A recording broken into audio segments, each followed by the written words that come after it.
ओम नमो भगवते वासुदेवाय।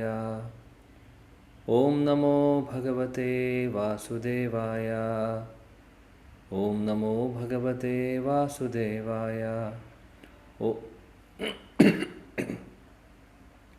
ओम अज्ञानतिमिरान्धस्य ज्ञानाञ्जनशलाकया चक्षुरुन्मिलितं येन तस्मै श्रीगुरवे नमः।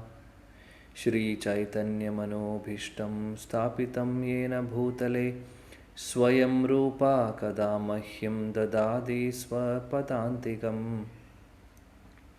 वन्देऽहं श्रीगुरो श्रीयुतपदकमलं श्रीगुरून् वैष्णवांश्च श्रीरूपं साग्रजातं सहगण रघुनाथान्वितं तं सजीवं साद्वैतं सावधूतं परिजनसहितं कृष्णचैतन्यदेवं श्रीराधा कृष्णपादान् सहगण ललिता श्रीविशाखान्वितांश्च। हे कृष्णा करुणा सिन्धो दीनबन्धो जगत्पदे गोपेशा गोपिका कान्ता राधा कान्ता नमोऽस्तुते। तप्तकाञ्चन गौराङ्गी राधे वृन्दावनेश्वरी वृषभानुसुते देवी प्रणमामि हरिप्रिये। वाञ्छाकल्पतरुभ्यश्च कृपा सिन्धुभ्येव च पतितानां पावनेभ्यो वैष्णवेभ्यो नमो नमः। नमो विष्णुपादाय कृष्णपृष्ठाय भूतले श्रीमते भक्तिवेदान्तस्वामिनिति नामिने। नमस्ते सरस्वती देवे गौरवाणी प्रचारिणे निर्विशेषशून्यवादी पाश्चात्यदेशतारिणे। जय श्री कृष्ण चैतन्य प्रभु नित्यानंद श्री अद्वैत गदाधर श्रीवासादि गौरभक्तवृंद। हरे कृष्णा कृष्ण कृष्ण हरे हरे, हरे राम राम राम हरे हरे। हरे कृष्णा कृष्ण कृष्ण हरे हरे, हरे राम राम राम हरे हरे। हरे कृष्णा कृष्ण कृष्ण हरे हरे, हरे राम राम राम हरे हरे। मूकं करोति वाचालं पंगुं लङ्घयते गिरिं यत्कृपातमहं वन्दे श्रीगुरुदीनतारिणं परमानन्दमाधवं श्रीचैतन्यमीश्वरम्।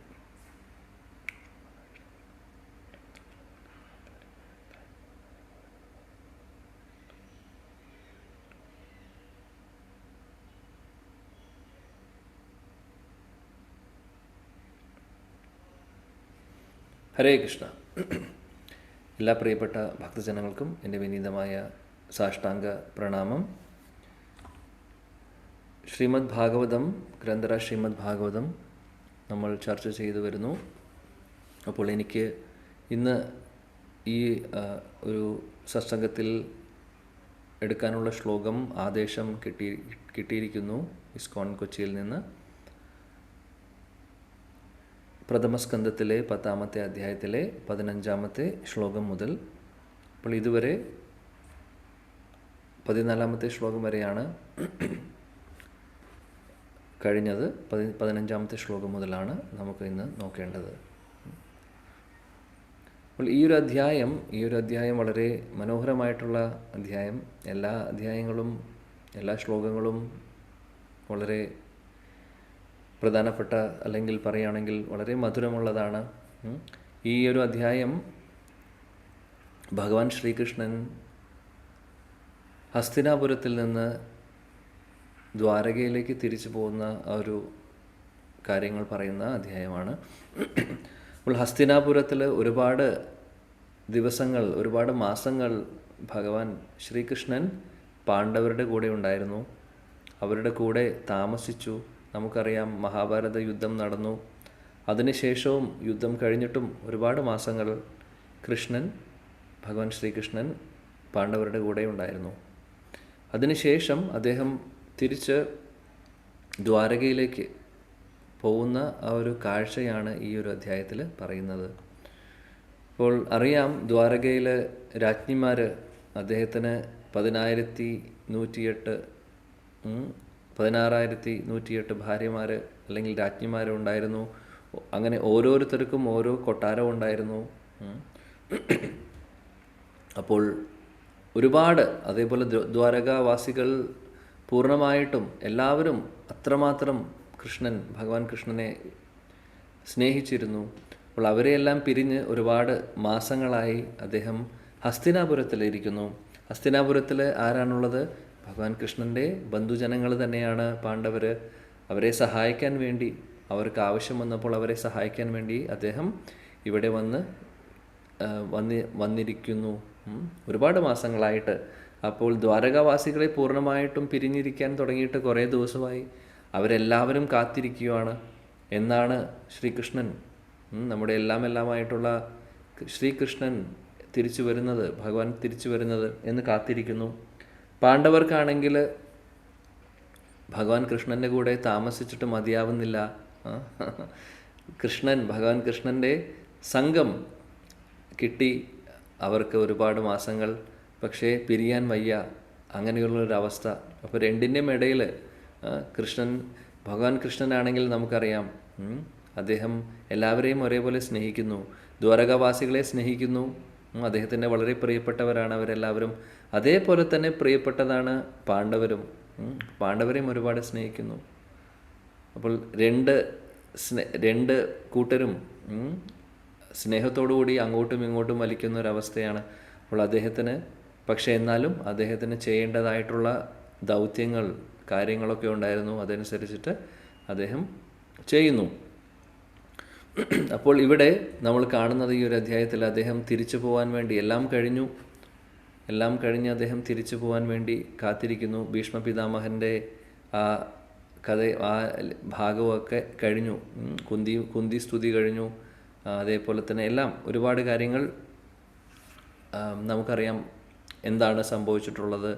അദ്ദേഹം പാണ്ഡവരുടെ കൂടെ ഉണ്ടായിരുന്ന സമയത്ത് മഹാഭാരത യുദ്ധവും അതിനെ സംബന്ധിച്ച് അതിന് തുടർച്ചയായിട്ട് വന്നിട്ടുള്ള കാര്യങ്ങളൊക്കെ നമ്മളതിലോട്ട് പോകുന്നില്ല. അപ്പോൾ അതിനുശേഷം തിരിച്ചു പോകാനുള്ള തയ്യാറെടുപ്പിലാണ്. അപ്പോൾ ആദ്യം കൃഷ്ണൻ പോവാമെന്ന് തീരുമാനിക്കുന്നു. പക്ഷേ യുധിഷ്ഠിര മഹാരാജാവ് വന്ന് അഭ്യർത്ഥിക്കുന്നു, കുറച്ച് ദിവസം കൂടെ ഞങ്ങളുടെ കൂടെ നിൽക്കണമെന്ന് പറഞ്ഞ്. അങ്ങനെ അദ്ദേഹത്തിൻ്റെ അഭ്യർത്ഥന മാനിച്ചുകൊണ്ട് കുറച്ച് മാസം കൂടെ ഭഗവാൻ കൃഷ്ണൻ അവിടെ കൂടെ നിൽക്കുകയാണ് അവരുടെ കൂടെ. സുഭദ്രാദേവി ഭഗവാൻ കൃഷ്ണൻ്റെ സ്വന്തം അനുജത്തി, അർജുനൻ്റെ ഭാര്യ. ഇപ്പോൾ സുഭദ്രാദേവിക്കും ആഗ്രഹം ഉണ്ടായിരുന്നു സഹോദരൻ കുറച്ച് ദിവസം കൂടെ നിൽക്കണമെന്ന്. അപ്പോൾ അതെല്ലാം കണക്കിലെടുത്ത് കൃഷ്ണൻ എന്ത് ചെയ്തു? ഹസ്തിനാപുരത്തിൽ കുറച്ച് മാസങ്ങൾ കൂടെ അവിടെ നിന്നു. അതിനുശേഷം അദ്ദേഹം തിരിച്ചു പോകാൻ വേണ്ടി തയ്യാറെടുക്കുന്നു. അങ്ങനെ ആദ്യം തന്നെ അദ്ദേഹം യുധിഷ്ഠിര മഹാരാജാവിൻ്റെ അടുത്താണ് പോകുന്നത്. യുധിഷ്ഠിര മഹാരാജാവാണ് അദ്ദേഹമാണ് അന്നത്തെ സമയത്ത് ഹസ്തിനാപുരം എന്ന് പറയുന്നത് ലോകം മുഴുവനും ഭരിച്ചിരുന്നത് യുധിഷ്ഠിര മഹാരാജാവ് ആയിരുന്നു. ലോകം മുഴുവനും അദ്ദേഹത്തിൻ്റെ കീഴിലായിരുന്നു. യുധിഷ്ഠിര മഹാരാജാവ് ലോകം മുഴുവനും ഭരിച്ചിരുന്ന ചക്രവർത്തിയാണ്. അപ്പോൾ അദ്ദേഹം ക്യാപിറ്റലായിരുന്നു ഹസ്തിനാപുരം. അപ്പോൾ യുധിഷ്ഠിര മഹാരാജാവിനോട് ആദ്യം സമ്മതം ചോദിക്കുന്നു. വയസ്സുകൊണ്ടും അദ്ദേഹം മൂത്തതാണ്, എല്ലാം കൊണ്ടും ഭഗവാൻ. അപ്പോൾ കൃഷ്ണൻ എല്ലാ തരത്തിലുള്ള എറ്റിക്കേറ്റ്സ്, സദാചാരങ്ങളും പൂർണ്ണമായിട്ടും പാലിച്ചിരുന്ന ഒരു വ്യക്തിയാണ് ഭഗവാൻ കൃഷ്ണൻ. ശരിക്കും പറയുകയാണെങ്കിൽ അദ്ദേഹത്തിന് അതീതമാണ് എല്ലാ നിയമങ്ങളും. അദ്ദേഹത്തിന് ഇതൊന്നും പാലിക്കേണ്ട ആവശ്യവുമില്ല, അല്ലേ? അദ്ദേഹം ഭഗവാനാണ്. ഇതെല്ലാം അദ്ദേഹത്തിൻ്റെ കീഴിലുള്ളതാണ്. പക്ഷേ അദ്ദേഹം അവതാരമെടുത്ത് വരുമ്പോൾ സാധാരണ ഒരു മനുഷ്യൻ ചെയ്യേണ്ടതായിട്ടുള്ള എല്ലാവിധ സദാചാരങ്ങളും എല്ലാവിധ കാര്യങ്ങളും അദ്ദേഹം തനിയെ ചെയ്യുമായിരുന്നു. എന്നിട്ട് മറ്റുള്ളവർക്ക് അതൊരു ഉദാഹരണമാക്കി കാണിച്ചു കൊടുക്കുമായിരുന്നു. അങ്ങനെയാണ് ചെയ്യേണ്ടത്. അതാണ് കൃഷ്ണൻ പറയുന്നത് ഭഗവത്ഗീതയിൽ, യദ് ആചരതി ശ്രേഷ്ഠ തത്തത് ഏവേതരോ ജന.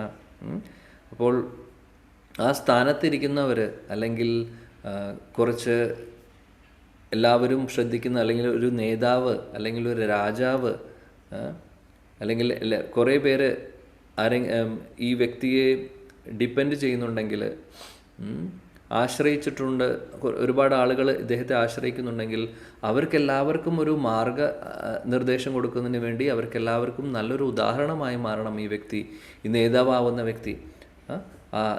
പ്രത്യേകിച്ചും അതൊരു വലിയൊരു ക്വാളിറ്റിയാണ് നേതാവിനെ സംബന്ധിച്ച്. ഒരു എക്സാമ്പിൾ ആവണം മറ്റുള്ളവർക്ക്. അത് കാണിച്ചു കൊടുക്കാൻ വേണ്ടിയിട്ടാണ് ഭഗവാൻ കൃഷ്ണൻ ഈ പറയുന്ന നിയമങ്ങളെല്ലാം പാലിക്കുന്നത്. അദ്ദേഹത്തിന് അത് ചെയ്യേണ്ട ആവശ്യമില്ലെങ്കിൽ പോലും. അതുകൊണ്ട് നമുക്ക് കാണാം എല്ലാവിധ സദാചാരങ്ങളും അദ്ദേഹം ചെയ്യുമായിരുന്നു. നോക്കുകയാണെങ്കിൽ ദ്വാരകയിലാണെങ്കിൽ ഇത്രയും ഭാര്യമാരുണ്ട് അദ്ദേഹത്തിന്. അപ്പോൾ നമുക്കറിയാം, ആ കഥയിലേക്ക് പോകുന്നില്ല, അവരെ എല്ലാവരെയും രക്ഷിക്കുന്നതിന് വേണ്ടി അദ്ദേഹം ചെയ്തതാണ്. എന്നാൽ ഓരോ രാജ്ഞിമാർക്കും അദ്ദേഹം സമയം കൊടുക്കുമായിരുന്നു. അദ്ദേഹം തന്നെ എത്രയോ 16,108 രാജ്ഞിമാരുണ്ടെങ്കിൽ അത്ര തന്നെയായിട്ട് അദ്ദേഹം വിസ്തരിക്കുകയാണ് ചെയ്യുന്നത്. ഓരോരുത്തരുടെ കൂടെയും അദ്ദേഹം സമയം ചെലവഴിക്കുമായിരുന്നു. അപ്പോൾ പറയുന്നത് വളരെ ക്ലിയറായിട്ട് പറയുന്നുണ്ട് ഭാഗവതത്തിൽ. അദ്ദേഹം ഒരു ഗൃഹസ്ഥാശ്രമത്തിലിരിക്കുന്ന ഒരു പുരുഷൻ ചെയ്യേണ്ടതായിട്ടുള്ള എല്ലാവിധ കാര്യങ്ങളും ഉത്തരവാദിത്വത്തോടു കൂടി അദ്ദേഹം ചെയ്യുമായിരുന്നു എന്നാണ് പറയുന്നത്. അത് എന്തിനു വേണ്ടിയിട്ടാണ്? എല്ലാവർക്കും ഒരു ഉദാഹരണം കാണിക്കാൻ വേണ്ടിയിട്ട്, എല്ലാവർക്കും ഉദാഹരണം കാണിച്ചു കൊടുക്കുവാണ്. അപ്പോൾ ഭഗവാൻ തന്നെ അത് ചെയ്യുന്നു. അപ്പോൾ നമ്മളത് ഫോളോ ചെയ്യാൻ വേണ്ടിയിട്ടാണ്. അപ്പോൾ ഇവിടെ യുധിഷ്ഠിര മഹാരാജാവിൻ്റെ അടുത്ത് പോയി അദ്ദേഹത്തിനോട് സമ്മതം ചോദിക്കുന്നു. ഇനി ഞാൻ അങ്ങയുടെ അഭ്യർത്ഥന മാനിച്ച് ഞാൻ കുറച്ച് മാസം കൂടെ ഇവിടെ നിന്നു. ഇനി എനിക്ക് പോവേണ്ടതായിട്ടുള്ള ആവശ്യമുണ്ട്. ഒരുപാട് ദിവസങ്ങളായിട്ട് ദ്വാരകയിൽ അവിടെ രാജാവില്ലാതിരിക്കുന്ന അവസ്ഥയാണ്, ആരുമില്ല. അപ്പോൾ എല്ലാവരും കാത്തിരിക്കുന്നു. അപ്പോൾ എനിക്ക് തിരിച്ചു പോകണം എന്ന് പറഞ്ഞ് സമ്മതം ചോദിക്കാൻ വേണ്ടി പോകുന്നു. അങ്ങനെ യുധിഷ്ഠിര മഹാരാജാവ് അദ്ദേഹത്തെ ആലിംഗനം ചെയ്യുന്നു. ഒരുപാട് അവിടെയുള്ള എല്ലാവരെയും ആലിംഗനം ചെയ്ത് ബഹുമാനത്തോടുകൂടി നമസ്കരിച്ച് ഭഗവാൻ കൃഷ്ണൻ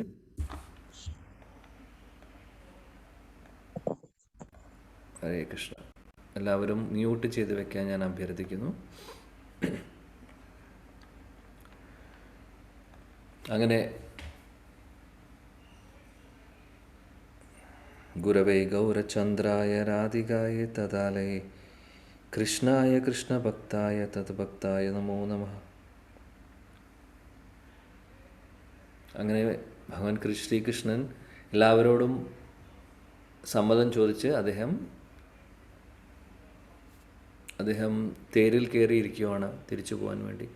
ആ സമയത്ത് സുഭദ്രാദേവി, ദ്രൗപദി ദേവി, കുന്തി ദേവി, ഉത്തരാദേവി, ഗാന്ധാരിയുണ്ട്, ആ സമയത്ത് ധൃതരാഷ്ട്രമുണ്ട്, അങ്ങനെ കൃപാചാര്യ, നകുല, സഹദേവ, ബാക്കി എല്ലാവരും, ഭീമസേനൻ,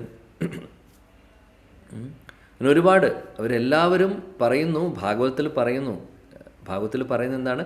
അവരെല്ലാവരും മോഹാത്സ്യപ്പെട്ട് വീഴുന്ന ഒരവസ്ഥയിലായി എന്നാണ് പറയുന്നത്. അത്രമാത്രം കാര്യം പിരിയാനുള്ള വിഷമം കൊണ്ട്, ഭഗവാൻ കൃഷ്ണനെ പിരിയാനുള്ള വിഷമം കൊണ്ട്. ഒന്ന് ആലോചിച്ച് നോക്കൂ, ഭീമസേനനൊക്കെ മോഹാത്സ്യപ്പെട്ട് വീഴുന്നത്. ഓക്കെ, സുഭദ്രാദേവി, ദ്രൗപദി ദേവി, കുന്തി ദേവി അവരെല്ലാവരും സ്ത്രീകളാണ്. അപ്പോൾ കുറച്ച് സോഫ്റ്റായിട്ടുള്ള ഹൃദയം ആയിരിക്കും അവർക്ക്.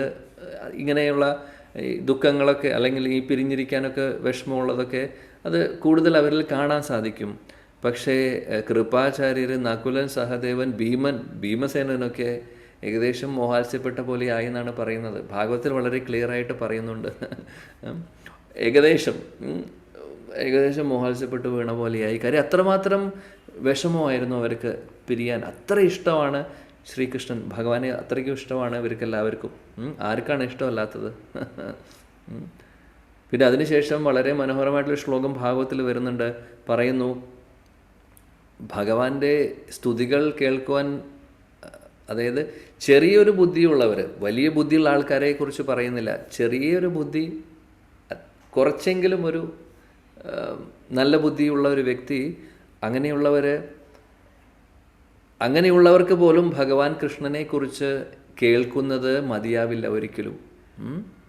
അതായത് ഭക്തനൊന്നും ആയി വന്നിട്ടില്ലെങ്കിൽ പോലും, ആ ഒരു തലത്തിലൊന്നും ഉയർന്നിട്ടില്ലെങ്കിലും, എന്നാലും കുറച്ചൊക്കെ നല്ല ബുദ്ധിയുള്ള ഒരു വ്യക്തി, അദ്ദേഹം അങ്ങനെയുള്ളവർ ഭഗവാനെക്കുറിച്ച് കുറച്ച് കേൾക്കുമ്പോൾ പോലും അവർക്ക് പോലും ആകർഷണം തോന്നുവാണ്. അവർക്ക് എപ്പോഴും കൃഷ്ണനെക്കുറിച്ച് കേൾക്കുവാൻ തോന്നുന്നു. അങ്ങനെയുള്ള അവസ്ഥയിൽ പറയുന്നത്, ഉദാഹരണം പറഞ്ഞ് ഭാഗവത്തിൽ പറയുന്നത് എന്താണെന്ന് വെച്ചാൽ, അങ്ങനെയാണ് അവസ്ഥ എന്ന് നമുക്ക് മനസ്സിലായി. അപ്പോൾ പാണ്ഡവരുടെ കാര്യം ഒന്ന് ആലോചിച്ച് നോക്കൂ എന്നാണ് പറയുന്നത്. അപ്പോൾ ചെറുതായിട്ട് കൃഷ്ണനെക്കുറിച്ച് കേട്ടവർ, ചെറുതായിട്ട് ഭഗവാനെക്കുറിച്ച് കേൾക്കുന്നവർ കൂടുതൽ കേൾക്കുവാൻ ആഗ്രഹിക്കുന്നു, കൂടുതൽ അദ്ദേഹത്തിൻ്റെ സംഘം, അദ്ദേഹത്തിനെ കാണുവാൻ ആഗ്രഹിക്കുന്നു. അങ്ങനെ അദ്ദേഹത്തോട് ആകർഷണം തോന്നുന്നു അല്ലേ? അങ്ങനെയാണ് ഈ ഒരു അവസ്ഥ. പക്ഷേ പാണ്ഡവരുടെ കാര്യം ഒന്ന് ആലോചിച്ച് നോക്കൂ. അവരാണെങ്കിൽ ഭഗവാനുമായിട്ട് അത്രയും അടുത്ത വ്യക്തികളാണ്. എപ്പോഴും കൂടെ ഇരിക്കുന്നു, കൂടെ താമസിക്കുന്നു കൃഷ്ണൻ അവരുടെ കൂടെ. ഒരുമിച്ച് ഒരു വീട്ടിൽ താമസിക്കുന്നു, എപ്പോഴും കണ്ടുകൊണ്ടിരിക്കുന്നു, കൃഷ്ണനെ തൊടുന്നു, സംസാരിക്കുന്നു, ഒരുമിച്ച് കിടക്കുന്നു, ഒരുമിച്ച് ഭക്ഷണം കഴിക്കുന്നു, ഒരുമിച്ചിരുന്ന് ചർച്ച ചെയ്യുന്നു. അങ്ങനെയുള്ള അത്രയും അടുത്ത പാണ്ഡവർക്ക് എത്രമാത്രം വിഷമമുണ്ടാവും അദ്ദേഹത്തെ പിരിയാൻ എന്നാണ് പറയുന്നത്. സാധാരണ ചെറുതായിട്ട് കൃഷ്ണനെക്കുറിച്ച് മനസ്സിലാക്കിയവർക്ക് പോലും കൃഷ്ണനെക്കുറിച്ച് കേൾക്കാതിരിക്കാൻ വിഷമമാണ്. ആ അവസ്ഥയിൽ പാണ്ഡവരെ പോലുള്ളവർക്ക്, അത്രമാത്രം അടുപ്പുള്ളവരുടെ വിഷമം എന്തായിരിക്കും നമുക്ക് ചിന്തിക്കാൻ പോലും സാധിക്കില്ല അല്ലേ? അപ്പോൾ അതാണ് ഭഗവാന്റെ ഭക്തരുടെ സ്നേഹം. അങ്ങനെ എല്ലാവരുടെയും ഹൃദയം പൊട്ടി വിങ്ങുമായിരുന്നു, പറയുന്നു ഉരുകുമായിരുന്നു കൃഷ്ണനെ പിരിയുന്നത് ആലോചിച്ച് തന്നെ. എല്ലാവരുടെയും കണ്ണിൽ കണ്ണുനീര് വന്ന്, കണ്ണ് ചിമ്മാതെ, പറയുന്നു ഭാഗവതത്തിൽ, കണ്ണ് ചിമ്മാതെ നോക്കുവാണ്. കാര്യം കുറച്ച് നിമിഷത്തിനകം അദ്ദേഹം തേരിൽ കയറി പോവും. അപ്പോൾ ഇനി കാണാൻ സാധിക്കില്ല, ഇനി എപ്പോഴാണ് ഇദ്ദേഹത്തെ കാണാൻ സാധിക്കുക അറിയില്ല. അതുകൊണ്ട് കണ്ണ് പോലും ചിമ്മാതെ ഇങ്ങനെ നോക്കിക്കൊണ്ടിരിക്കുകയാണ് എല്ലാവരും. നമ്മുടെ ആചാര്യന്മാർ പറയുന്നു, ഭഗവാൻ ശ്രീകൃഷ്ണൻ അദ്ദേഹം വളരെ ആകർഷണം, എല്ലാവരെയും ഒരുപാട് ആകർഷിക്കുന്നു അല്ലേ? അത് മനുഷ്യരെ മാത്രമല്ല, ജീവജാലങ്ങളെയും എല്ലാവരെയും ആകർഷിപ്പിക്കുന്നു. പറയുന്നില്ലേ, നമ്മൾ കേട്ടിട്ടുണ്ട് വൃന്ദാവനത്തിലൊക്കെ പക്ഷികളാണെങ്കിലും മൃഗങ്ങളാണെങ്കിലും എല്ലാവരും ഭഗവാൻ കൃഷ്ണൻ്റെ ആ ഒരു വേണുനാദം കേൾക്കുമ്പോൾ എല്ലാം മതിമറന്ന് നിൽക്കുന്ന അവസ്ഥയാണ്. അപ്പോൾ കൃഷ്ണൻ എല്ലാവരെയും ആകർഷിപ്പിക്കുന്നു. കൃഷ്ണ എന്ന് പറയുന്ന പേരിൽ തന്നെ അങ്ങനെ ഉള്ളൊരു അർത്ഥവും വരുന്നുണ്ട്. എല്ലാവരെയും ആകർഷിക്കുന്ന വ്യക്തി എന്ന് ഉള്ള ഒരു അർത്ഥം കൂടെ വരുന്നു. സർവ ആകർഷണി ഇതി കൃഷ്ണ. ഭഗവാൻ കൃഷ്ണൻ്റെ ആ പേരിലും അത് പറയുന്നു, എല്ലാവരെയും ആകർഷിപ്പിക്കുന്നു. പക്ഷേ ഒന്ന് ആലോചിച്ച് നോക്കൂ, അത് ശരിയാണ്. അപ്പോൾ നാച്ചുറലായിട്ടുള്ള കാര്യമാണത്. പക്ഷേ എന്നിരുന്നാൽ എല്ലാവർക്കും ആ നാച്ചുറലായിട്ടുള്ളൊരു അട്രാക്ഷൻ ഉണ്ടെങ്കിൽ പോലും പലവരും അത് മറന്നിരിക്കുന്നു അല്ലേ? ഇപ്പോൾ നമ്മളെപ്പോലുള്ള ആളുകൾ ആ ഒരു ശരിയായിട്ടുള്ള ഭഗവാനുമായിട്ടുള്ള ഒരു ബന്ധം നമുക്കുണ്ടെന്ന് അറിയില്ലായിരുന്നു.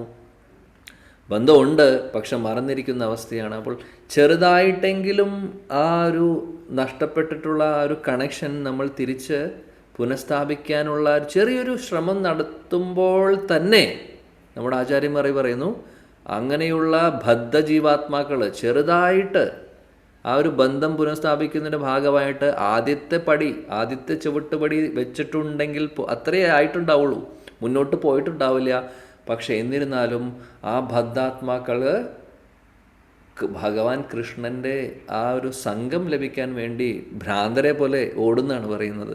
അത്രമാത്രം ആകർഷണമാണ്, അത്രമാത്രം ആകർഷിപ്പിക്കുന്നു ഭഗവാൻ കൃഷ്ണൻ, അതാണ് പറയുന്നത്. അപ്പം നമ്മളെല്ലാവരും ഇവിടെ ഭാഗവതം ക്ലാസ്സിലിരിക്കുന്നു. എന്തുകൊണ്ടിരിക്കുന്നു? ആ ഒരു ആകർഷണം ഉള്ളത് കൊണ്ടാണ് അല്ലേ? ഇല്ലെങ്കിൽ ആരെങ്കിലും ഇരിക്കുമോ? ഇല്ല. തീർച്ചയായിട്ടും നമ്മൾ ഭഗവാൻ കൃഷ്ണനെ കണ്ടിട്ടില്ല, ഭഗവാൻ കൃഷ്ണൻ്റെ കൂടെ ഇരുന്നിട്ടില്ല, അദ്ദേഹത്തെക്കുറിച്ച് കേട്ടിട്ട് മാത്രമേ ഉള്ളൂ. ഭാഗവതത്തിലൂടെ അല്ലെങ്കിൽ ശാസ്ത്രങ്ങളിലൂടെ നമ്മൾ കേൾക്കുന്നു, ആചാര്യന്മാരുടെ തിരുമുഖത്തിൽ നിന്ന് നമ്മൾ കേൾക്കുന്നു. അവരെല്ലാവരും കണ്ടിട്ടുണ്ട്, അവരെല്ലാവരും അനുഭവിച്ചിട്ടുണ്ട്. നമ്മളതൊന്നും ചെയ്തിട്ടില്ലെങ്കിലും പക്ഷേ അവരുടെ വാക്കുകളിൽ വിശ്വാസത്തോടു കൂടി നമ്മൾ മുന്നോട്ട് പോകുന്നു അല്ലേ? അതായത് ഇന്നല്ലെങ്കിൽ നാളെ എനിക്കൊരു അവസരം കിട്ടുമെന്ന് വിചാരിച്ചുകൊണ്ട്. അപ്പോൾ ഇത് തന്നെയാണ് വേണ്ടത്. അങ്ങനെ നമ്മൾ മുന്നോട്ട് പോകുമ്പോൾ ഒരു ദിവസം നമുക്കതിനുള്ളൊരു അവസരം തീർച്ചയായിട്ടും കിട്ടുന്നു. അങ്ങനെ സ്ത്രീകളെല്ലാവരും കരഞ്ഞുകൊണ്ടിരിക്കുന്ന അവസ്ഥയാണ്. ആർക്കും ചിന്തിക്കാൻ പോലും സാധിക്കുന്നില്ല എന്താണ് ചെയ്യേണ്ടത് എന്നുള്ളത്. ഇനി കൃഷ്ണൻ പോയി കഴിഞ്ഞാൽ ഇനി എപ്പോൾ കാണാൻ സാധിക്കും എന്നുള്ള ചിന്തയാണ് എല്ലാവർക്കും. അങ്ങനെ ഇരിക്കെ അങ്ങനെ ഇപ്പോൾ ഈ ഒരു സാഹചര്യത്തിൽ നമ്മളിപ്പോൾ ഇന്നത്തെ ശ്ലോകത്തിലേക്ക് കടക്കുന്നു. കുറേ ഒരു ഇൻട്രൊഡക്ഷൻ കഴിഞ്ഞ് കാര്യം വളരെ സ്വീറ്റായിട്ടുള്ള കുറച്ച് ഒരു എന്താ പറയുക സന്ദർഭമാണത്. വിഷമമുള്ള ഒരു കാര്യമാണ് പാണ്ഡവർക്കും അദ്ദേഹത്തിൻ്റെ ഭക്തർക്കും. ഭഗവാനും ഒരുപാട് വിഷമമുണ്ട്, ഇവരെല്ലാവരെയും പിരിയാൻ രണ്ട് കൂട്ടർക്കും വിഷമമുണ്ട്. പക്ഷെ എന്നിരുന്നാലും നമുക്ക് ഇതിൽ നിന്ന് ഒരുപാട് മാധുര്യം കിട്ടുന്നുണ്ട്. കാര്യം ആ സ്നേഹം കാണുമ്പോൾ രണ്ട് കൂട്ടർക്കും ഭഗവാൻ കൃഷ്ണൻ അങ്ങോട്ട് പാണ്ഡവരോടുള്ള സ്നേഹവും പാണ്ഡവർക്ക് ഭഗവാനോടുള്ള സ്നേഹവും വളരെ സ്വീറ്റായിട്ട് നമുക്ക് മനസ്സിലാക്കാൻ സാധിക്കും. 15ാമത്തെ ശ്ലോകം ഇങ്ങനെയാണ്: മൃദംഗ ശംഖ ബ്രേയശ്ച വീണ പനവ ഗോമുഖ ദുന്ധുരി ആനക ഘണ്ടാദ്യ നേദുർദുന്ദുഭയസ്തദാ മൃദംഗ ശംഖ ബ്രേയശ്ച വീണ പനവ ഗോമുഖ ധനുധുരി അനാക ഘണ്ടാദ്യ നേദുർദുന്ദുഭയസ്തദാ. അപ്പോൾ ഈ ഒരു ശ്ലോകത്തിൽ ഭഗവാൻ കൃഷ്ണൻ പോകുന്ന സമയത്ത് അവിടെ ഒരുപാട് ഇവരെല്ലാവരും വാദ്യോപകരണങ്ങളൊക്കെ ഉപയോഗിച്ച് അദ്ദേഹം തിരിച്ചു പോകുന്നത് എല്ലാവരും വളരെ നല്ല രീതിയിൽ അവരത് ചെയ്യുകയാണ് ചെയ്യുന്നത്. ഓക്കെ, ശ്ലോകം വായിക്കാൻ ഭാഗവതം ഉള്ളവർക്ക് വായിക്കാം. ഒന്നാമത്തെ മൃദംഗ ശംഖ ഭേര്യശ്ച വീണാ പണവഗോമുഖഃ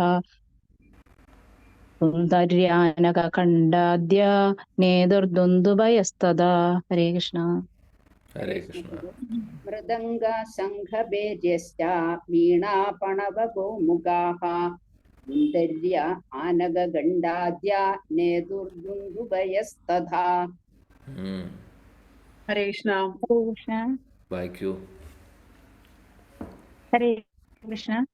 മൃദംഗ ശംഖ ഭേര്യശ്ച വീണാ പണവഗോമുഖാഃ ദ്വന്ദ്വരി ആനക ഖണ്ഡാദ്യ നേദുർദുന്ദുഭയസ്തദാ.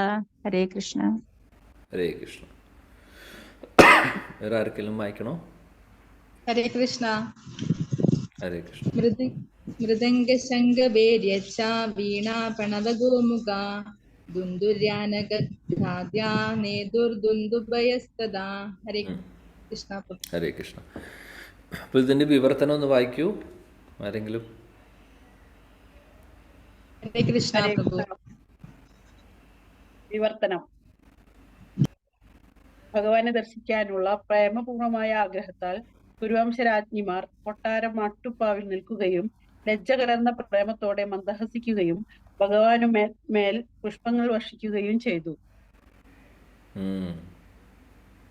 Thank you Mataji. ഹരേ കൃഷ്ണ. ശ്ലോകം മാതാജി വായിച്ചത് ഏത് ശ്ലോകത്തിന്റെ ട്രാൻസ്ലേഷനാണ് വായിച്ചത്? 15 തന്നെയാണോ വായിച്ചത്? അല്ല. ഇതിന്റെ വിവർത്തനം: ഭഗവാൻ ഹസ്തിനപുര കൊട്ടാരത്തിൽ നിന്നും വിടവാങ്ങുന്ന വേളയിൽ ഭഗവാനോടുള്ള ആദരസൂചകമായി മൃദംഗം, ധോല, നഗ്ര, ദുന്തുരി തുടങ്ങിയ വ്യത്യസ്തങ്ങളായ പെരുമ്പറകൾ മുഴക്കുകയും വീണ, ഗോമുഖ, ഭേരി തുടങ്ങിയ വിവിധ ഇനം മുരളികൾ മീട്ടുകയും ചെയ്തു. ഹരേ കൃഷ്ണ. ഹരേ കൃഷ്ണ. ശരി, താങ്ക് യു.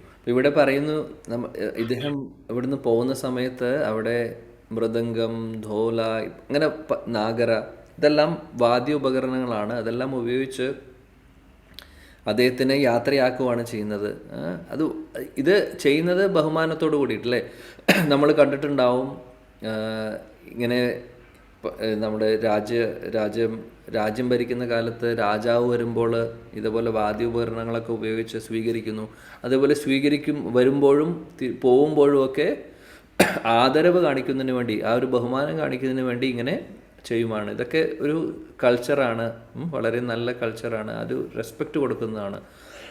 അപ്പോൾ അതേപോലെ തന്നെ ഇവിടെ നമുക്ക് കാണാൻ സാധിക്കുന്നു, ഭഗവാൻ കൃഷ്ണൻ പോകുന്ന സമയത്ത് ഇത്രയും വാദ്യോപകരണങ്ങളൊക്കെ ഉപയോഗിച്ച് അവർ ആ ബഹുമാനത്തോടു കൂടി അദ്ദേഹത്തെ യാത്ര അയക്കുന്നു.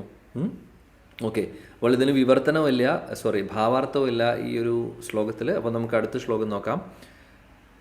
പ്രസാദ ശിഖരാരൂഢ കുരു നാര്യോദിദീക്ഷയ വവർഷോ കുസുമൈ കൃഷ്ണം പ്രേമവ്രീഡാ സ്മിതേക്ഷണഃ. വായിച്ചോളൂ. പ്രസാദ. ഹരേ കൃഷ്ണ. ഹരേ കൃഷ്ണ പ്രഭു. ഹരേ കൃഷ്ണ. പ്രസാദ ശിഖരാരൂഢാഃ കുരു നാര്യോദിദൃക്ഷയ വവൃഷു കുസുമൈ കൃഷ്ണം പ്രേമ വീഡാ സ്മിതേക്ഷണഃ. Thank you Mataji. ഹരേ കൃഷ്ണ. പ്രസാദ ശിഖരാരൂഢ ഗുരുനാര്യോദൃശ്യ പവൃഷു കുസുമേ കൃഷ്ണം പ്രേമ വീട സ്മൃതേഷണ. ഹരേ കൃഷ്ണ. വിവർത്തനം വായിക്കൂ ആരെങ്കിലും. ഹരേ കൃഷ്ണ. ഭഗവാനെ ദർശിക്കുവാനുള്ള പ്രേമപൂർവമായ ആഗ്രഹത്താൽ കുരുവംശരാജ്ഞിമാർ കൊട്ടാര മട്ടുപ്പാവിൽ നിൽക്കുകയും ലജ്ജ കലർന്ന പ്രേമത്തോടെ മന്ദഹസിക്കുകയും ഭഗവാനുമേൽ പുഷ്പങ്ങൾ വർഷിക്കുകയും ചെയ്തു. ഹരേ കൃഷ്ണ. ഭാവാർത്ഥം കൊണ്ട് വായിച്ചോളൂ. ഹരേ കൃഷ്ണ. സ്ത്രീജനങ്ങളുടെ സവിശേഷമായ വിശിഷ്ട സ്വാഭാവിക സൗന്ദര്യം ലജ്ജയാകുന്നു. മാത്രവുമല്ല ഇത് പുരുഷജനങ്ങളിൽ നിന്നുള്ള ആദരവ് പിടിച്ചു പറ്റുന്നു. ഈ സമ്പ്രദായം മഹാഭാരത കാലഘട്ടത്തിൽ, അതായത് 5000 വർഷങ്ങൾക്ക് മുമ്പ് പോലും നിലനിന്നിരുന്നു. ലോക ചരിത്രത്തിൽ നിപുണരല്ലാത്ത അല്പജ്ഞാനികൾ മാത്രമേ പുരുഷന്മാരിൽ നിന്നും സ്ത്രീ ജനങ്ങളെ മാറ്റി നിർത്തുന്ന ആചാരം ഇന്ത്യയിലെ മുഹമ്മദീയ കാലഘട്ടത്തിന്റെ അവതാരികയാണെന്ന് പറയുന്നുള്ളൂ. മഹാഭാരത കാലഘട്ടത്തിലെ ഈ സംഭവം കൊട്ടാരത്തിലെ സ്ത്രീജനങ്ങൾ കർശനമായി പർദ്ദ, പുരുഷ സംസർഗ നിയന്ത്രണം അനുഷ്ഠിച്ചിരുന്നു എന്ന് സ്പഷ്ടമായി തെളിയിക്കുന്നു. ശ്രീകൃഷ്ണ ഭഗവാനും മറ്റുള്ളവരും സമ്മേളിക്കുന്ന തുറസായ സ്ഥലത്ത് ആഗതരാകുന്നതിന് പകരം അവർ കൊട്ടാര മട്ടുപ്പാവിൽ നിന്ന് ശ്രീകൃഷ്ണ ഭഗവാനുമേൽ പുഷ്പവൃഷ്ടി നടത്തി അദ്ദേഹത്തോടുള്ള ആദരവ് പ്രകടിപ്പിച്ചു. കൊട്ടാര മട്ടുപ്പാവിൽ നിന്നും സ്ത്രീജനങ്ങൾ ലജ്ജാപൂർവ്വം മന്ദഹസിച്ചിരുന്നു എന്ന് ഇവിടെ വ്യക്തമായി പ്രസ്താവിച്ചിരിക്കുന്നു.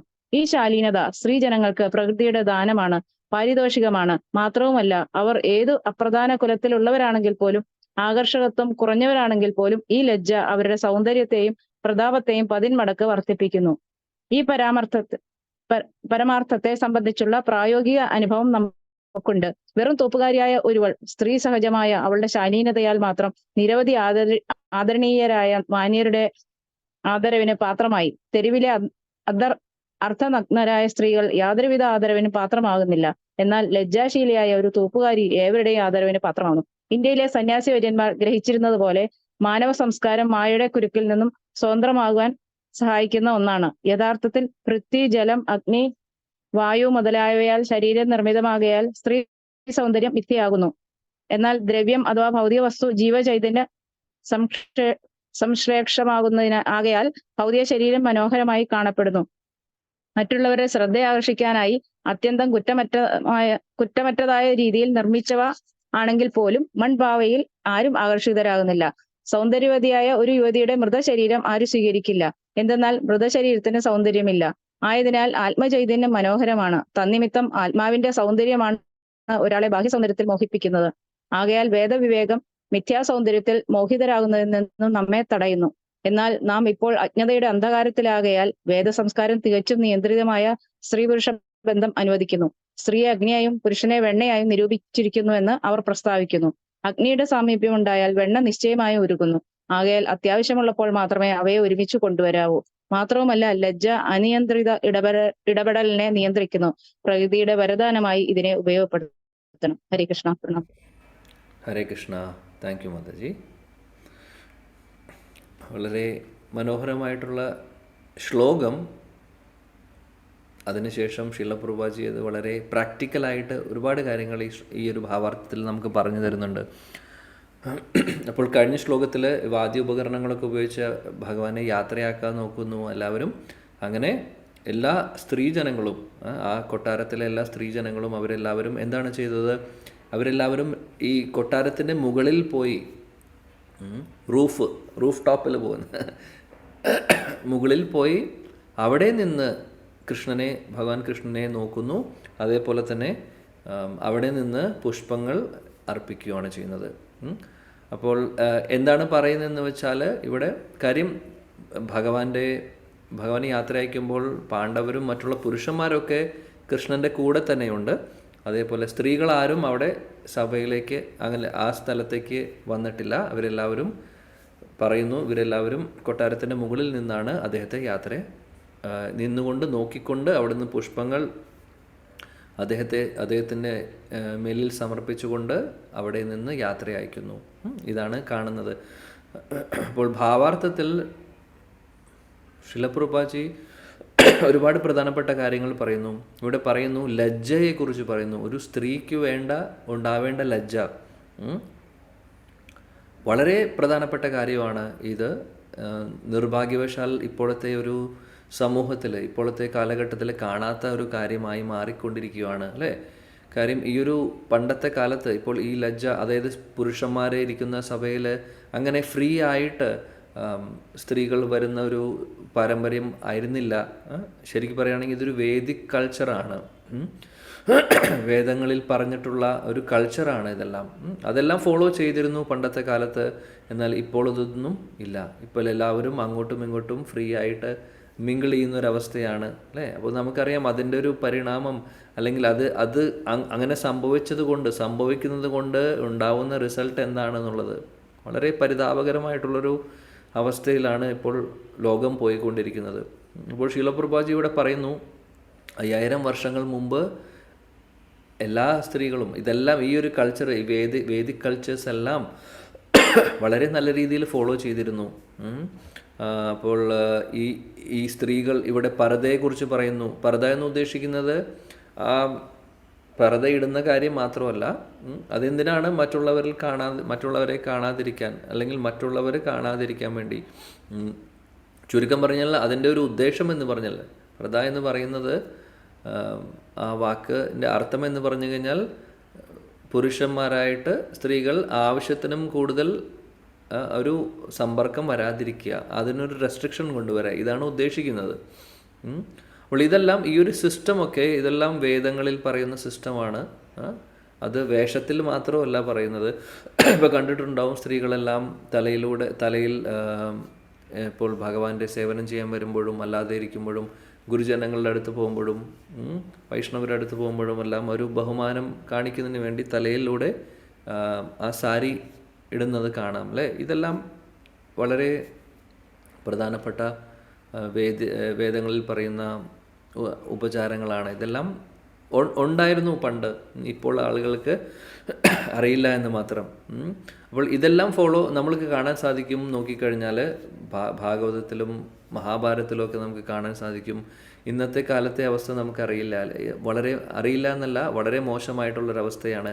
എല്ലാവർക്കും ഇൻഡിപെൻഡൻ്റ് ആവണമെന്ന് പറഞ്ഞുകൊണ്ട് എന്തും കാണിക്കാം, എല്ലാവരും ഈക്വൽ ആണെന്ന് കാണിക്കുന്നതിന് വേണ്ടിയിട്ട് ഒരുപാട് കാര്യങ്ങൾ ചെയ്തു കൂട്ടുന്നു.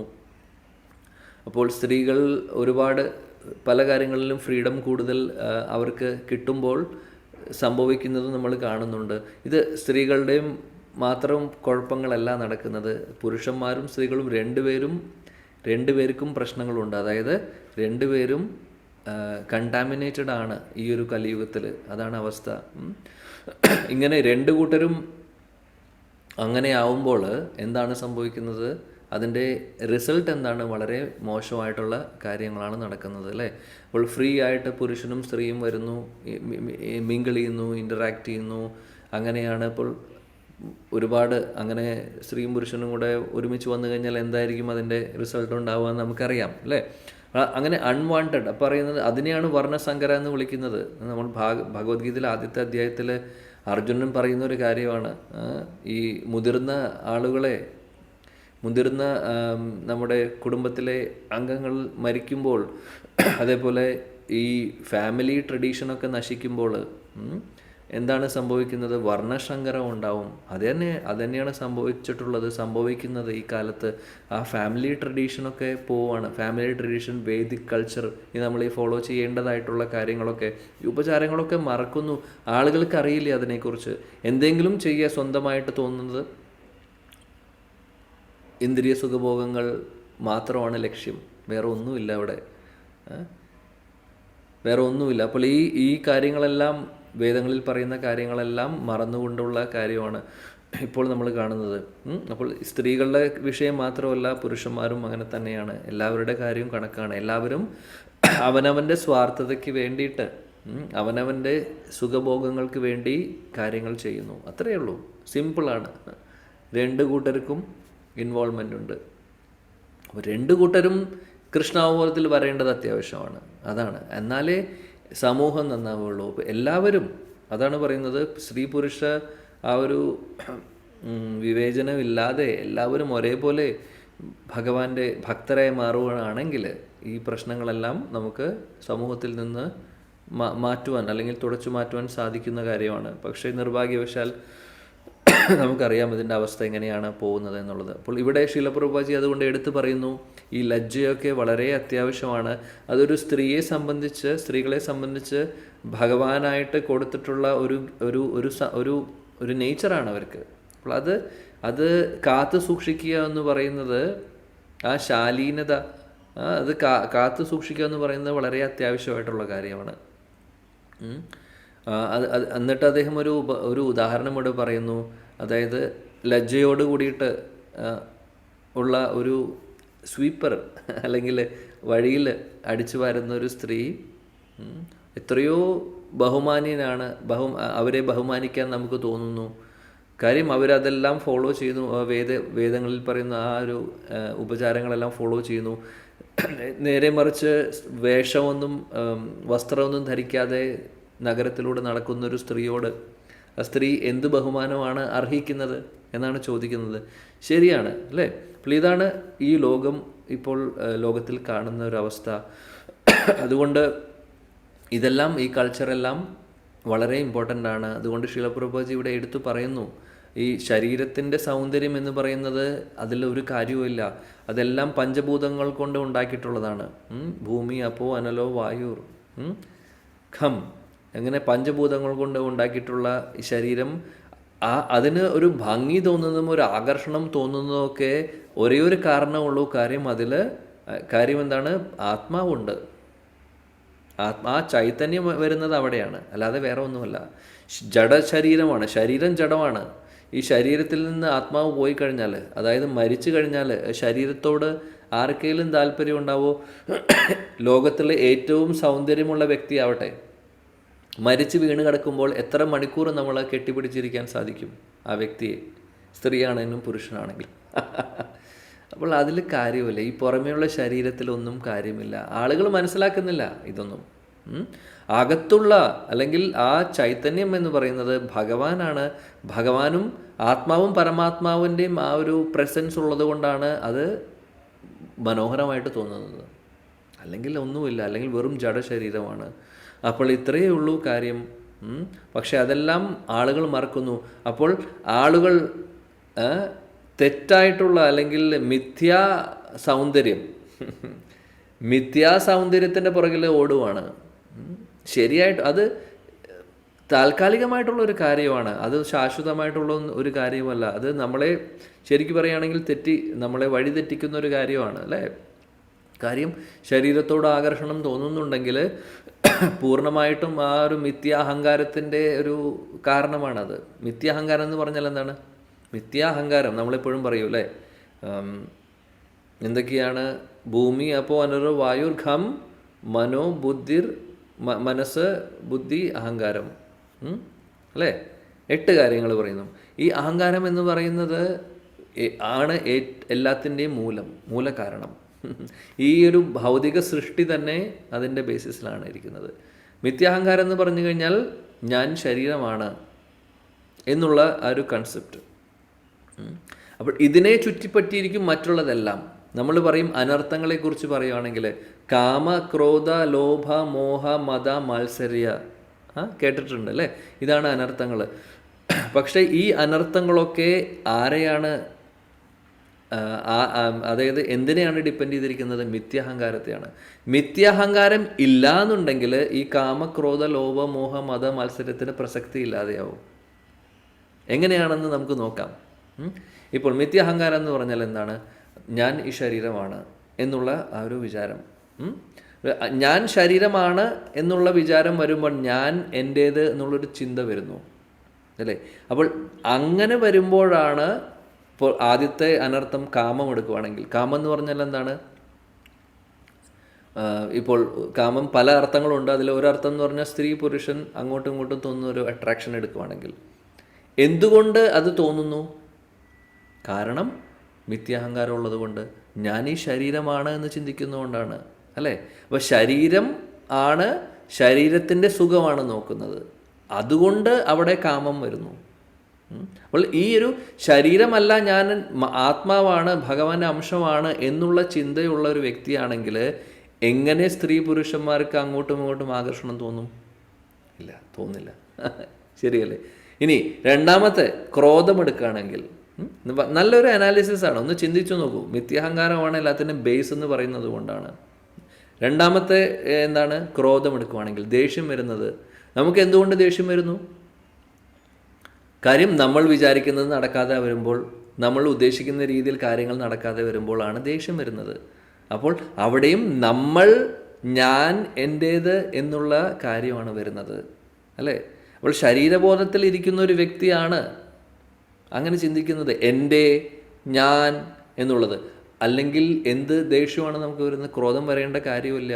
ഞാൻ ഭഗവാന്റെ അംശമാണ്, ഭഗവാന്റെ സേവകനാണ്, എനിക്ക് വേറെ ഒന്നുമില്ല, അത് മാത്രമേ ഉള്ളൂ. അങ്ങനെ വരുമ്പോൾ ഇവിടെ എന്ത് സംഭവിച്ചാലും, നല്ലത് സംഭവിച്ചാലും ചീത്ത സംഭവിച്ചാലും, നമ്മൾ പ്ലാൻ ചെയ്ത പോലെ നടക്കാതിരുന്നാലും ദേഷ്യം വരേണ്ട കാര്യമില്ല. കാര്യം അതെല്ലാം ഭഗവത് നിശ്ചയമാണെന്ന് ചിന്തിക്കുന്നു. അപ്പോൾ മിഥ്യാഹങ്കാരമാണ് അതിൻ്റെ കാരണം. അപ്പോൾ കാമം, ക്രോധ, ലോഭ എന്ന് പറഞ്ഞു കഴിഞ്ഞാൽ എന്താണ്? ഗ്രീഡ്, അല്ലെങ്കിൽ എന്ന് പറഞ്ഞു കഴിഞ്ഞാൽ നമുക്ക് അത്യാഗ്രഹം എന്ന് പറയുന്നത്. അത്യാഗ്രഹം വരുന്നതും ശരീരബോധത്തോട് കൂടി ഇരിക്കുന്നവർക്കാണ്. കാര്യം എനിക്ക് വേണ്ടിയിട്ട്, എനിക്ക് സുഖിക്കാൻ വേണ്ടിയിട്ട്, അപ്പോൾ എനിക്കത് കൂടുതൽ വേണം, അത്യാഗ്രഹമാണ്. അപ്പോൾ ആവശ്യത്തിനേക്കാൾ കൂടുതൽ ആഗ്രഹം. അവിടെയും നോക്കൂ, മിഥ്യാഹങ്കാരമാണ് കളിക്കുന്നത്. ഇനി കാമക്രോധ, ലോഭ, മോഹ എന്ന് പറഞ്ഞു കഴിഞ്ഞാൽ ഇലൂഷൻ, അല്ലെങ്കിൽ എന്താണ്?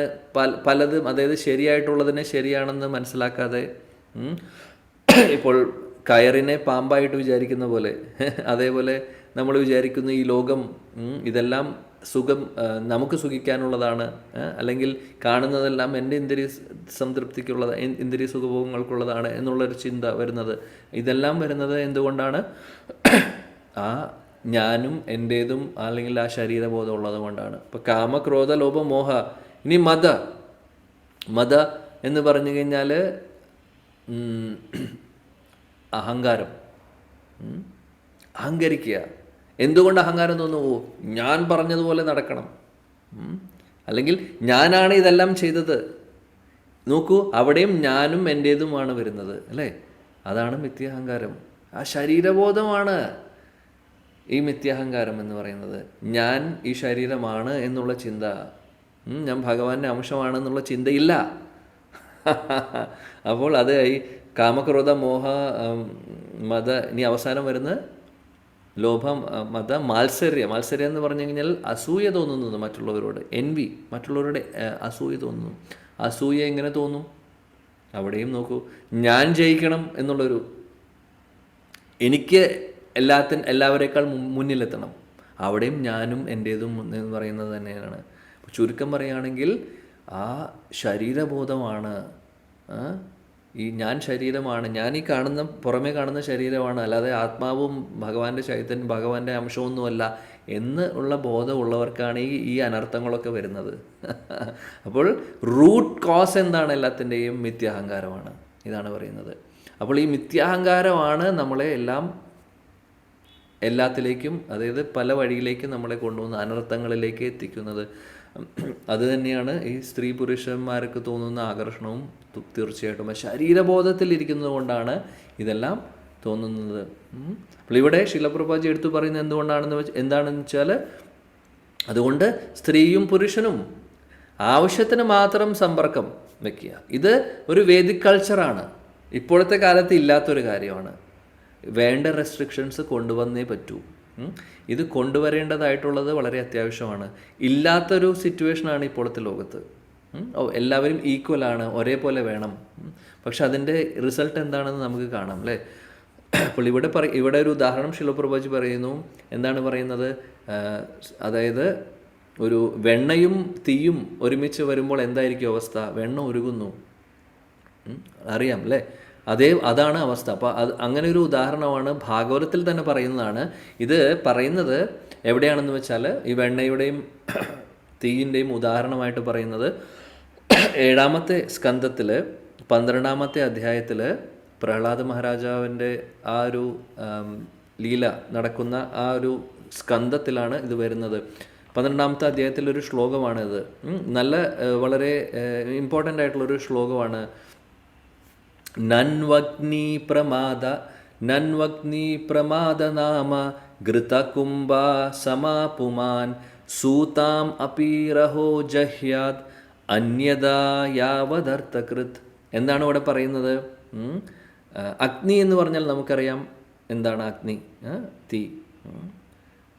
അപ്പോൾ സ്ത്രീയെ ഇവിടെ അഗ്നിയായിട്ട് പറയുന്നു. പുരുഷനെ ഇവിടെ കമ്പയർ ചെയ്യുന്നത് ഘൃതകുംഭ എന്ന് പറഞ്ഞു കഴിഞ്ഞാൽ, ഒരു കുംഭ എന്ന് പറഞ്ഞാൽ അറിയാം, ഒരു പാത്രത്തിൽ എന്താണുള്ള ഘൃത എന്ന് ഉദ്ദേശിക്കുന്നത് എന്താണ്? വെണ്ണ തീയിൻ്റെ അടുത്ത് വന്നാൽ എന്തായിരിക്കും സംഭവിക്കുക? ഉരുകും അല്ലേ? അതേപോലെയാണ് ഒരു സ്ത്രീയും പുരുഷനും അടുത്ത് വരുമ്പോൾ അവിടെ എന്തെങ്കിലും സംഭവിക്കാൻ സാധ്യതയുണ്ട്. അതുകൊണ്ട് ശാസ്ത്രം ഈ ഒരു ശ്ലോകത്തിൽ പറയുന്നത് എന്താണ്? ഇപ്പോൾ ചൊല്ലിയ ശ്ലോകം ഇത് 7, 12, 9 7ാമത്തെ സ്കന്ധം 12ാമത്തെ അധ്യായം 9ാമത്തെ ശ്ലോകമാണ്. ഇവിടെ പറയുന്നു അതുകൊണ്ട് സ്ത്രീയും പുരുഷനും ആവശ്യത്തിന് മാത്രം സമ്പർക്കം ചെയ്യണം. എന്നിട്ട് ഇവിടെ പറയുന്ന എന്താണ്? ഉദാഹരണം പറയുന്നത് സുതാം അപി റഹോ ജഹ്യാത് അന്യത യാവത് അർത്ഥകൃത്. സുതാം അപി എന്ന് പറഞ്ഞു കഴിഞ്ഞാൽ എന്താണ് പറയുന്നത്? സ്വന്തം മകള്, ഒരു പുരുഷൻ സ്വന്തം മകളുടെ അടുത്ത് പോലും ആരുമില്ലാത്ത അവസ്ഥയിൽ അല്ലെങ്കിൽ അങ്ങനെയുള്ള ഒരു സാഹചര്യം ഉണ്ടാവാതിരിക്കാൻ നോക്കണമെന്ന്. കാര്യം അത്രമാത്രം ശക്തിയുണ്ട്, അത്രമാത്രം ആകർഷണമാണ് നമ്മുടെ ഇന്ദ്രിയങ്ങൾക്ക്. ഇന്ദ്രിയങ്ങൾ അത്രയും ഡേഞ്ചറാണ്. അതുകൊണ്ട് ഇത് അച്ഛൻ മകളുടെ അടുത്താണെങ്കിലും അമ്മ മകൻ്റെ അടുത്താണെങ്കിലും ഈ പറയുന്ന അങ്ങോട്ടും ഇങ്ങോട്ടും അക്കാര്യം പറയുന്നത് ശാസ്ത്രം പറയുന്നതാണ്. ഈ ശ്ലോകത്തിൽ പറഞ്ഞ കാര്യമാണ്, ഭാഗവതം പറയുന്ന കാര്യമാണ്. അത്രയും മാത്രം നമ്മൾ ശ്രദ്ധിക്കണമെന്നാണ് പറയുന്നത്. അതുകൊണ്ട് ആവശ്യത്തിന് മാത്രം സമ്പർക്കം വയ്ക്കുക. കാര്യങ്ങൾ എന്തെങ്കിലും കാര്യങ്ങൾക്ക് വേണ്ടി ഒരു സമ്പർക്കം വയ്ക്കുക, അല്ലെങ്കിൽ ഒരു ഡിസ്റ്റൻസ് കീപ്പ് ചെയ്യേണ്ടത് വളരെ അത്യാവശ്യമാണ്. ഇത് ഫോളോ ചെയ്യുക എന്ന് പറയുന്നതൊരു വേദിക് കൾച്ചറാണ്. നമ്മുടെ ഭക്തി ജീവിതത്തിൽ ആദ്യം നമ്മൾ കൊണ്ടുവരേണ്ട കുറച്ച് കാര്യങ്ങളിൽ വരേണ്ട ഒരു കാര്യം തന്നെയാണ്. ഓക്കെ, സർവീസ് വരുമ്പോൾ, സേവനം വരുമ്പോൾ ഇൻട്രാക്ഷൻസ് ഉണ്ടാവും, കുഴപ്പമില്ല. ആവശ്യങ്ങൾക്ക് ആവാം. ഒരു ലിമിറ്റ് വിട്ട് അങ്ങോട്ടും ഇങ്ങോട്ടും ഇങ്ങനെ ഒരു ബന്ധം വയ്ക്കുന്നത് നല്ലതല്ല. അത് ശ്രദ്ധിക്കണം. ഇതെല്ലാം നമ്മൾ ശ്രദ്ധിക്കേണ്ട കാര്യമാണ്. അപ്പോൾ വീട്ടിലെ കാര്യം, ഇപ്പോൾ ഭാഗവതം പറയുന്ന സ്വന്തം വീട്ടിലെ കാര്യം ഇങ്ങനെയാണെങ്കിൽ പിന്നെ പുറമേ ഉള്ളത് പറയേണ്ട ആവശ്യമുണ്ടോ? കമ്പയർ ചെയ്യേണ്ട ആവശ്യമുണ്ടോ? നമുക്ക് പറയേണ്ട ആവശ്യവും തന്നെ വരുന്നില്ല. സ്വന്തം വീട്ടിൽ സഹോദരനും സഹോദരിയും അതേപോലെ അച്ഛനും മക്കളും അമ്മയും മക്കളും എന്ന് പറയുമ്പോൾ, അങ്ങനെയുള്ള ഉദാഹരണം എടുത്ത് പറയുമ്പോൾ പിന്നെ പുറമേ ഉള്ളത് പറയേണ്ട ആവശ്യമില്ലല്ലോ. അപ്പോൾ ഇതെല്ലാം നമ്മൾ ശ്രദ്ധിക്കുക. അപ്പോൾ ഇതെല്ലാം ഈ കൾച്ചറെല്ലാം ഫോളോ ചെയ്യുക എന്ന് പറയുന്നത് നമ്മുടെ വർണ്ണാശ്രമധർമ്മത്തിലെ ഒരു ഭാഗമാണ്.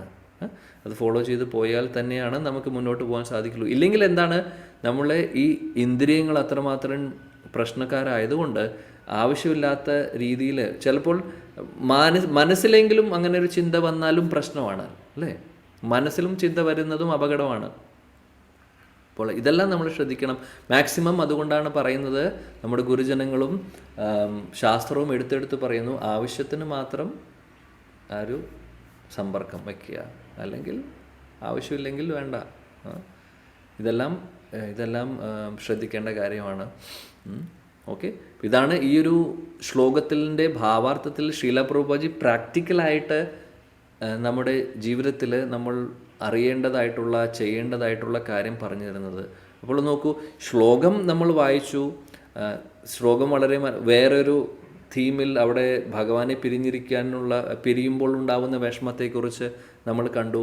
അതിൻ്റെ ആ ഒരു സാഹചര്യത്തിൽ അതിൽ നിന്നുള്ള ആ സ്ത്രീയുടെ ലജ്ജയെക്കുറിച്ച്, ആ സ്ത്രീകൾ ലജ്ജയോട് കൂടിയിട്ട് ഭഗവാന് പുഷ്പം അർപ്പിക്കുന്നു, മുകളിൽ നിന്ന് പോയി നിന്ന് എന്ന് പറയുന്ന ശ്ലോകത്തിൻ്റെ ഭാവാർത്ഥത്തിൽ ശീല പ്രഭുപാദി നോക്കൂ, നമുക്ക് പ്രാക്ടിക്കലി നമ്മുടെ ജീവിതത്തിൽ കൊണ്ടുവരേണ്ട കാര്യം പറഞ്ഞു തരുന്നത്.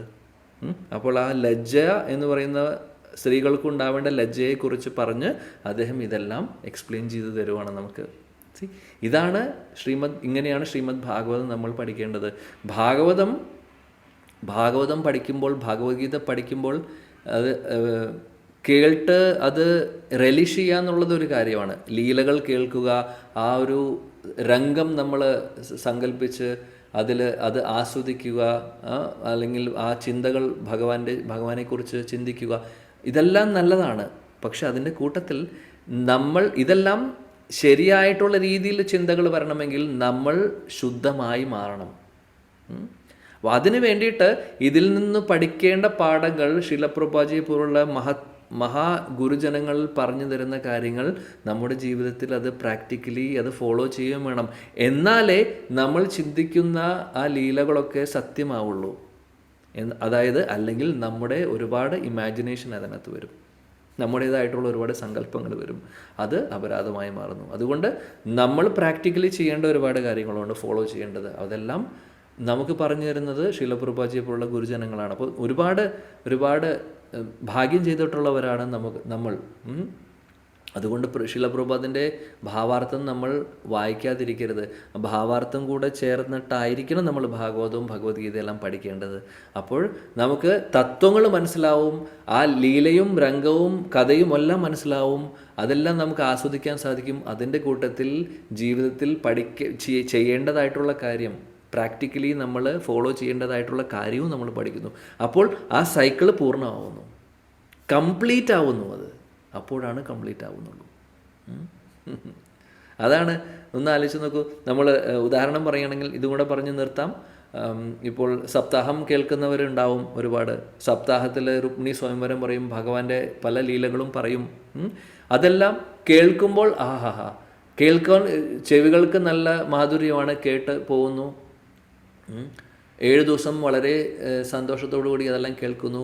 8ാമത്തെ ദിവസം നമ്മുടെ അവസ്ഥ എന്താണ്?